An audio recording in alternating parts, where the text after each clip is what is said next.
So hello everyone, एक बार फिर से आप सभी का आपके अपने इस यूट्यूब चैनल पर स्वागत करता हूं। तो दोस्तों, एएलपी की भर्ती आ चुकी है और उसमें मेडिकल कैसे होगा, आप लोग का बहुत सारे लोगों का डाउट होगा कि मेडिकल में क्या क्या पूछा जाता है, मतलब क्या क्या चेक किया जाता है। तो इस वीडियो में मैं आपको ये बताऊंगा कि रेलवे के मेडिकल जैसे ग्रुप डी का हुआ, चाहे एएलपी का या गुड गार्ड्स, किसी भी डिपार्टमेंट का मेडिकल हो रहा है तो उसमें क्या क्या चेक करेंगे।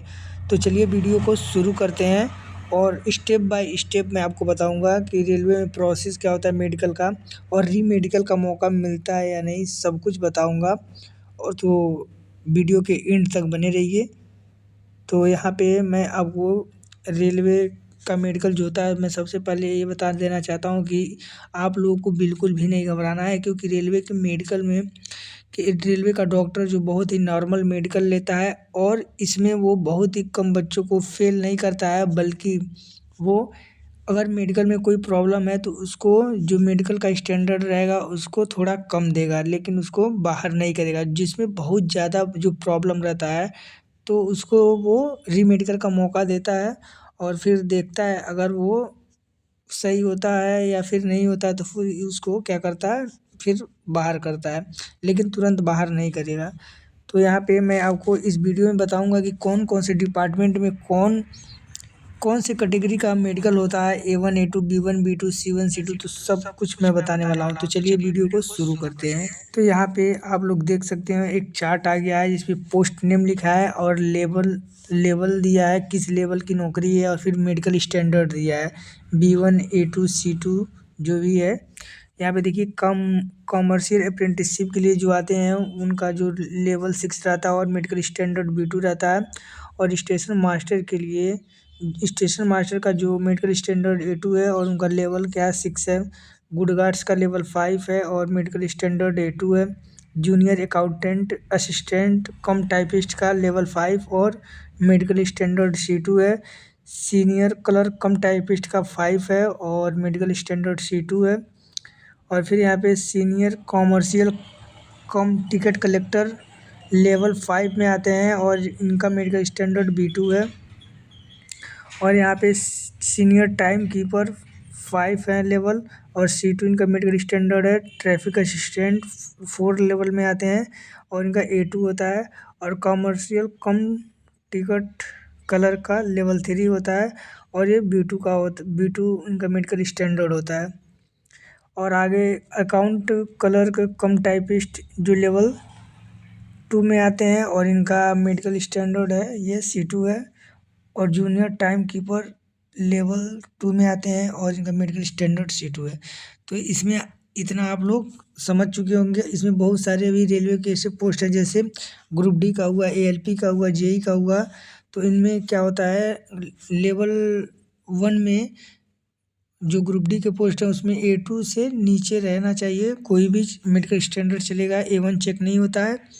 और JE में भी JE में भी बहुत हार्ड मेडिकल नहीं होता है, उसमें भी B1 C1 तक मांगता है, C2। और जो ALP का जो होता है उसमें आपको A1 रहना चाहिए, क्योंकि ALP का जो भी वर्क है थोड़ा उस पर आई पे डिपेंड करता है, और आई का मेन होता है आई, और उसमें उसको A1 मेडिकल स्टैंडर्ड होना चाहिए। क्योंकि A1 स्टैंडर्ड नहीं रहेगा तो शायद आपको वो बाहर कर सकता है। ALP के जो हमारे ALP का एग्ज़ाम होता है तो उसमें आपको A1 मेडिकल होना ही होना चाहिए। तो ये रहे इतने पोस्ट और इनका जो रहा मेडिकल स्टैंडर्ड ये है। और फिर मैं अब आप लोगों को बताने वाला हूँ कि आपको मेडिकल में कौन कौन से, मतलब कौन कौन से प्रोसेस से होके गुजरना पड़ेगा। तो सबसे पहले वो जब आपको मेडिकल होगा तो आपको रेलवे के हॉस्पिटल में बुलाया जाएगा। फिर वहाँ पे सबको इकट्ठा करके आपको एक फॉर्म भरवाया जाएगा, और कुछ पैसे 16 रुपये लगते हैं उसका मेडिकल फ़ी, और वो जमा होगा सबसे। और आपको एक फॉर्म दिया जाएगा, उसमें आपको भरना रहेगा अपना नाम, किस RRC से आए हैं, जो भी है डिटेल्स आपको भरना रहेगा। वो जो आपको फॉर्म देंगे वो बताएंगे आपको। इसके बाद आपको कुछ टाइम बाद फिर से आपको डॉक्टर्स बुलाएंगे आपको चेक करने के लिए। तो आपको सबसे पहले आई टेस्ट के लिए बुलाएंगे डॉक्टर। तो एक 1 बाय 1 करके आपको कोड दिया जाएगा कि इस कोड को बुलाएंगे तो वो उस रूम में आएंगे। तो वो कोड नंबर दिया रहेगा, जैसे R1 R2 R3 इस तरह से वो जो कैंडिडेट रहेंगे उनका कोड रहेगा। तो फिर इस तरह हम लोग पहले जैसे हम लोग का मेडिकल भी हुआ तो हम लोग इसी तरह हम लोग को बुलाया जाता था। तो इस तरह जब आप भी क्वालिफाई कर लोगे तो आपको भी बुलाया जाएगा। तो यहाँ पे सबसे पहले आई टेस्ट में आपको बुलाएंगे। तो देखिए आई टेस्ट में कोई भी आपको पहले मतलब चेक हो सकता है, नियर विजन भी हो सकता है या फिर कलर विजन या फिर डिस्टेंस विजन। इन तीनों में मतलब आपको सबसे पहले तो मुझे लगता है नियर विजन डिस्टेंस विजन यही सब चेक करते हैं। तो यहाँ पे जैसे यहाँ पे है कलर विजन, तो यहाँ पे कुछ ऐसे नंबर आपको एक बुक रहेगा उन लोगों के पास, डॉक्टरों के पास। तो आपको ये बुक देगा तो उसमें जैसे यहाँ पे आप लोग देख रहे होंगे कि इसमें कुछ नंबर छिपा है, डॉटेड डॉटेड बूंदा है। और इसमें आपको दिख रहा होगा 12 फिर 8 6 29 57 5 3 15 74 5 6 6 फिर 57 5 7 फिर 5 फिर यहाँ पे 42 4 2 यहाँ पे 45 दिया 4 5। तो ऐसा अगर आप लोगों को दिख रहा है तो आप समझ जाइए आपका कलर विजन में कोई दिक्कत नहीं है। आप एकदम मतलब इस टेस्ट में आपको फेल नहीं करेगा डॉक्टर। ये होता है कलर विजन। अब चलते हैं यहाँ पे जैसे इसमें कई लोग बहुत सारे लोग कलर विजन में प्रॉब्लम रहता है। तो कलर विजन में प्रॉब्लम रहता है तो उनको कलर विजन तो आनुवंशिक लक्षण होता है, इसमें अगर प्रॉब्लम है तो ये जल्दी सही नहीं होता है। लेकिन जैसे यहाँ पे आर्मी का अगर मेडिकल आप देने जा रहे हो तो इसमें क्या होता है, कुछ पैसे लेके आपको मतलब मेडिकल पास कर देते हैं सब, जैसे 1 लाख 1.5 लाख रुपए लेके अगर कोई प्रॉब्लम रहता है तो पास कर देते हैं। लेकिन रेलवे में क्या होता है, शायद आई टेस्ट ही इम्पोर्टेंट होता है तो इसमें आपको ऐसे पैसे वैसे लेके इसमें कुछ रियायतें नहीं बरती जाती। तो इसमें बहुत ही मुश्किल हो जाता है पैसे देना। अब आगे चलते हैं नियर विजन पे। फिर आपको मैं बताऊंगा डिस्टेंस विजन कैसे चेक करते हैं। तो यहाँ पे आप देख सकते हो ये है आपका नियर विजन। तो यहाँ पे कुछ वर्ड रहेगा तो इसमें मैं वर्ड जैसे ABCD दिया है तो वहाँ पे आपको कुछ भी दे सकता है। उल्टा सी रहता है, बड़ा सी, छोटा सी, इस तरह से रहता है। और इसमें क्या करता है वो कुछ दूरी पे जैसे आपको खड़ा कर देगा और इतने दूरी से खड़ा करके वो पूछेगा कि इसका मुंह किस ओर खुला है किस ओर बंद है। तो ये आपको उसमें बताना रहता है। और फिर इसमें आपको बहुत ही मतलब ये आपको घबरा के नहीं, ये सब आपको वहाँ पे इस प्रॉब्लम को आपको फेस करना है। तो वहाँ पे बिल्कुल भी घबराना नहीं है, आराम से नॉर्मली आपको देखना है। नॉर्मली देख के आपको जो भी अगर कुछ प्रॉब्लम रहता है तो ऐसा बात नहीं है कि वो आपको तुरंत बाहर करेंगे, वो आपको चश्मा भी यूज करने के लिए बोलेंगे। लेकिन कुछ डिपार्टमेंट है जैसे ALP वगैरह जो है इसमें शायद चश्मा नहीं लगाने देते हैं। लेकिन बाकी का जो है ग्रुप डी वगैरह JEE फेल तो इसमें आपको चश्मे का यूज आप कर सकते हो। उसमें भी कुछ रूल है कि इतने ही तक अगर प्रॉब्लम रहेगा तभी आप चश्मा यूज कर पाओगे, नहीं तो फिर उसमें भी आपको चश्मा यूज करने नहीं दिया जाएगा। तो ये आप भी बहुत ही आसानी से ये भी क्लियर कर सकते हो। फिर अब आगे चलते हैं डिस्टेंस विजन पे। तो यहाँ पे आप लोग देख सकते हो ये डिस्टेंस विजन। तो इसका भी सेम टू सेम वही प्रोसेस है जैसे ये वो जो नियर विजन था वो आपके नज़दीकी टेस्ट होता है। और फिर ये डिस्टेंस विजन है तो यहाँ पे आपको थोड़ा दूरी से इसका टेस्ट देना रहता है। तो कुछ दूर पे रख देंगे इसको, फिर उसके बाद आपसे ये पूछा जाएगा। तो ये रहा आपका डिस्टेंस विजन का चार्ट। लेकिन वहाँ पे चार्ट आपको कैसा मिलेगा मतलब उस हिसाब से आपको, कोई ज़रूरी नहीं है कि ऐसा ही चार्ट आपको मिले। तो यहाँ पे कोई भी वर्ड वहाँ पे हो सकता है। तो आपको अगर ऐसा कोई भी अगर आपका हो रहा है मेडिकल तो आपको किसी एक आई स्पेशलिस्ट के पास जाएंगे तो वहाँ पे आप उससे बोलेंगे कि आप मेरा आई का टेस्ट ले लीजिए। तो वो आपका ले लेगा, बहुत करेगा तो 50 रुपये लेगा या 100 रुपये। तो वहाँ से ये होता है कि आपके अंदर का जो भी हेजिटेशन है, घबराहट है, वो आपका दूर हो जाता है।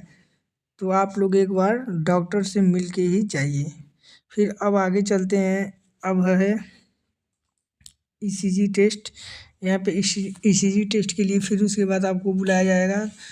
इसमें भी आपको जैसा यहाँ पे आप देख रहे हैं ऐसा बिल्कुल भी नहीं होता है। लेकिन ये मैं बता रहा हूँ जैसे आपका एक्सरे की तरह होगा। जैसे आपके ऊपर का टी शर्ट बस हटा देंगे, बंडी वगैरह, और फिर जो भी आप बनियान पहने रहेंगे, गंजी बनियान, तो उसको आपको हटा देना रहता है। और वहाँ पे जाएंगे तो वहाँ पे बस आपको खड़ा रहना है। वो ऑटोमेटिक लेजर से आपका जो भी है चेस्ट का एक्सरे कर लेगा और फिर वहाँ से आपको चले जाना है।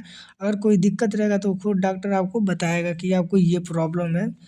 तो ये जो मतलब टेस्ट होता है ये बहुत फास्ट होता है, ये 5-10 सेकंड का टाइम लगता है पर कैंडिडेट। और फिर यहाँ पे एक और टेस्ट देखिए, मैं आई वाले में एक टेस्ट मतलब 2 टेस्ट और होते हैं, मैं वो भूल गया।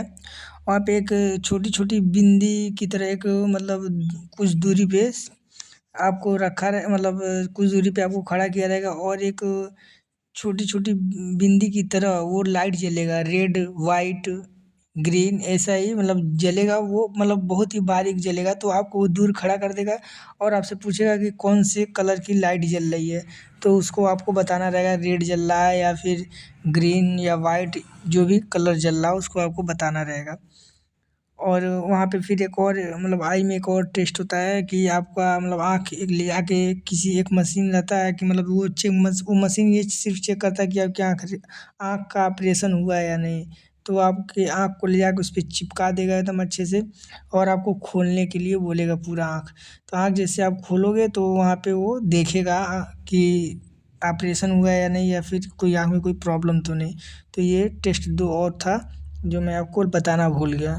फिर आगे चलते हैं, आगे आगे का जो टेस्ट आपका वो चेक करेगा, आपको बुलाएगा एक कमरे में।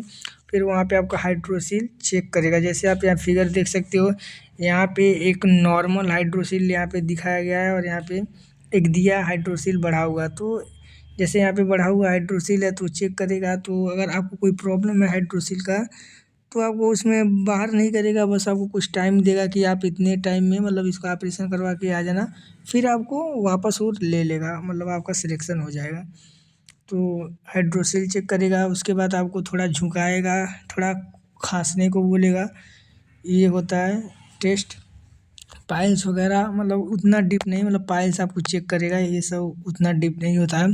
फिर क्या करेगा, आपको थोड़ा सा मतलब अपने पंजों पे थोड़ा जंप करने को बोलेगा कि आपका मतलब नौकनी थोड़ा हल्का फुल्का चेक करता है, फ्लैट फुट हल्का फुल्का।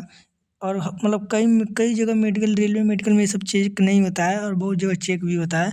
और ये नहीं कि आपका थोड़ा फ्लैट फुट है तो आपको बाहर कर देगा, नहीं, कोई दिक्कत नहीं रहता है। या फिर आपको थोड़ा नौकनी का प्रॉब्लम है तभी बाहर करेगा, ऐसा कुछ नहीं है। हाँ, बस उनका एक होता है कि एक टेम्प्रोरी जो भी प्रोसेस है उसको कंप्लीट करना रहता है और बहुत करते हैं सब, तो थोड़ा उठक बैठक भी लगवाते हैं। और बस यही प्रोसेस है इसका। और यूरिन टेस्ट किसका होता है, जो 30+ रहते हैं उनका यूरिन टेस्ट होता है। जैसे 30+ अगर आप हैं तो आपका यूरिन टेस्ट होगा, बाकी यूरिन टेस्ट नहीं होता है जो 30 के नीचे रहते हैं। तो ये रहा रेलवे के मेडिकल का जो भी प्रोसेस है। आपको अगर रेलवे का मेडिकल लेना है तो इन सारे प्रोसेस से होके आपको गुजरना पड़ता है। तो आप गुड गार्ड्स हो। जैसे यहाँ पे रेलवे का जो ALP की होती है, ALP का जो 6/6 का होता है मतलब आई टेस्ट, बाकी जो भी टेस्ट होता है इसी तरह रहता है। बस आई का एक जो अलग टेस्ट होता है 6/6, 6 सेंटीमीटर मतलब दूरी पे खड़ा, 6 मीटर की दूरी से आपको 6 सेंटीमीटर का जो भी वर्ड वहाँ पे लिखा रहता है उसको आपको देख के बताना रहता है कि इसका मुख जैसे सी बना रहेगा तो उसका मुख किस तरफ खुला है, ये आपको बताना रहता है। तो बाकी जो टेस्ट रहता है जैसे ग्रुप डी का, बाकी सब सेम टू सेम वही रहता है, चाहे NTPC का हो, गुड गॉड्स का हो, क्लर्क, जिसमें मतलब रेलवे का जितने भी डिपार्टमेंट आते हैं सब टू सेम यही प्रोसेस होता है। तो उम्मीद करता हूँ कि मतलब कि ये मेडिकल का जो भी प्रोसेस है मैं जो आपको बताया हूँ आपको ये पसंद आया होगा। तो रेलवे की पल पल के अपडेट के लिए हमारे चैनल को सब्सक्राइब कर लीजिए और ज़्यादा से ज़्यादा मतलब इसको शेयर कीजिए, अपने दोस्तों को बताइए जो रेलवे के मेडिकल में उपस्थित हो रहे हैं और उनको नॉलेज नहीं है तो उनके पास ये वीडियो शेयर कीजिए और वीडियो को लाइक भी करें। मिलते हैं अगली वीडियो में और रेलवे की पल पल की अपडेट के लिए हमारे चैनल को सब्सक्राइब करना ना भूलें। तो चलिए दोस्तों, जय हिंद, वंदे मातरम। मिलते हैं अगले वीडियो में। जय हिंद।